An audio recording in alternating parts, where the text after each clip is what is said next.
Finally this morning, I want to get our week started by telling you some things that are really important to me. We call it It's Faye, What's on My Mind? So LGBTQ plus History Month is on my mind, okay? Time to get educated, you know? I mean, we've got to really know about how we got here. And I can't do that without my trusty rainbow fishnet gloves. Okay, right? Because you have to get into character when you're going to talk about LGBTQ plus stuff, right? So I got my other. Who invented fishnets and why would we make them rainbow color? Whoever did should get some kind of Nobel Peace Prize or something, right? Like, aren't these cool? Okay. And I got to put on the glasses because you can't educate nobody without kind of looking kind of smart. What do you think? They're cute, right? All right. So call me Professor what? No? You don't think it will work?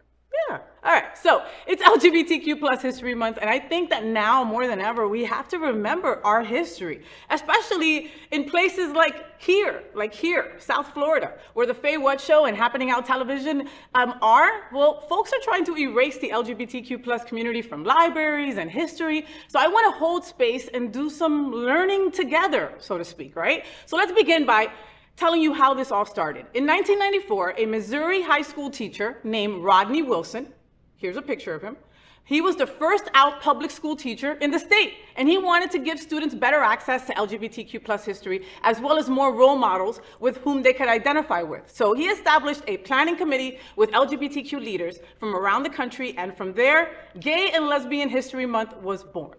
All right, so thank you, Rodney. He was a cutie, or he is a cutie, right? He's like a white boy bear, right? Cute, like a Paul Bunyan, sort of. Yeah, I said Paul Bunyan, not Paul Bunyan, like as in feet. Anyway, all right. So the group selected October for what would ultimately be LGBTQ History Month because school would be in session. Also, October is also when we celebrate National Coming Out Day. That was on the 11th, which was last week. Also, the two LGBTQ marches, the big ones on Washington in 1979 and 1987, also took place in the month of October. And it's also gay Christmas, so that makes sense, right? Halloween. So after its founding, organizations like the National Gay and Lesbian Task Force, GLAAD, and the Human Rights Campaign endorsed Gay and Lesbian History Month, and in 1995, the National Education Association passed a resolution officially recognizing it as a commemorative month. In 2006, the civil rights organization Equality Forum became the official organizer and promoter of the month. And each year, they select 31 icons to honor, one for each day of the month. Today, as the haters continue their widespread attacks on the rights of LGBTQ plus students, LGBTQ plus History Month feels more important than ever, serving to remind LGBTQ young people that they are part of a long, storied history of strength and resilience and bravery. So we begin with let's start with what is LGBTQ plus History Month, all right? So LGBTQ plus History Month is celebrated both nationally and internationally and has become a crucial tool in ensuring that queer history is shared, taught, and celebrated, as it is rarely included in school curriculum, especially here in Florida. Thus, LGBTQ students are often unaware of the fact that many figures that they study in school were in fact LGBTQ.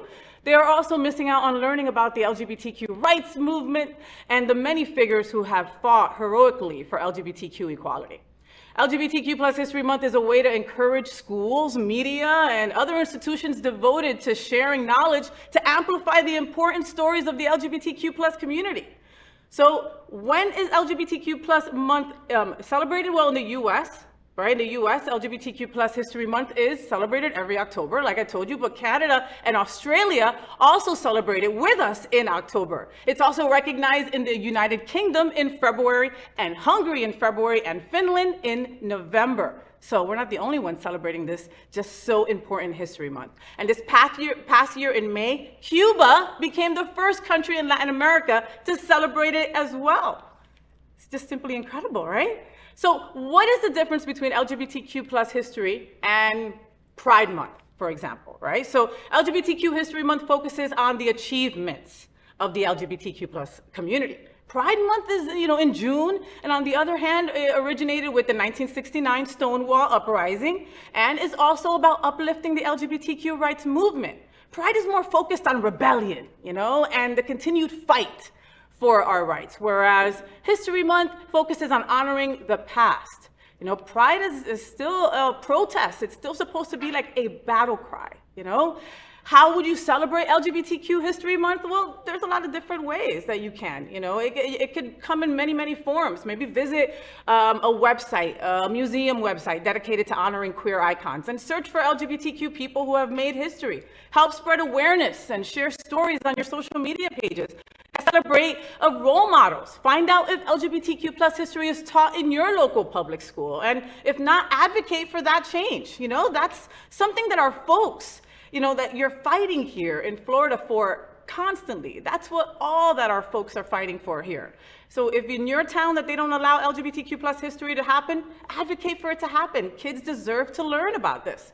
Now, my favorite part about all this is the iconic queer figures to honor. There are endless LGBTQ plus figures to honor this month, but here are a few icons to start with.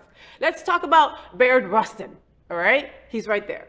He organized the March on Washington in 1963, where Martin Luther King Jr.'s I Have a Dream speech took place. He stayed in the closet because he didn't want his sexuality to hurt the movement. Wow, isn't that powerful? Next up is Angela Davis, all right? She was a radical political activist, and I can't lie, I might let her whip me. Qué linda, right? Next is James Beard. He was a closeted chef who was once as famous for American cooking as Julia Childs was for French cuisine. So he took out his tensions and all his aggressions on cooking. You ever heard of the James Beard Award winners? Yeah, well, that's him. And he was LGBT. He looks like he would have been fun at a dinner party if maybe he was out, right? Next up is Harvey Milk. Harvey Milk, man, he was the famed out activist who became one of America's first gay elected officials and was assassinated. The movie Milk, I know, I think you've seen that movie. Come on, you've had to see that movie. It's got Sean Penn and James Franco. Yes, and they both look really hot in the movie. Go watch it, great movie.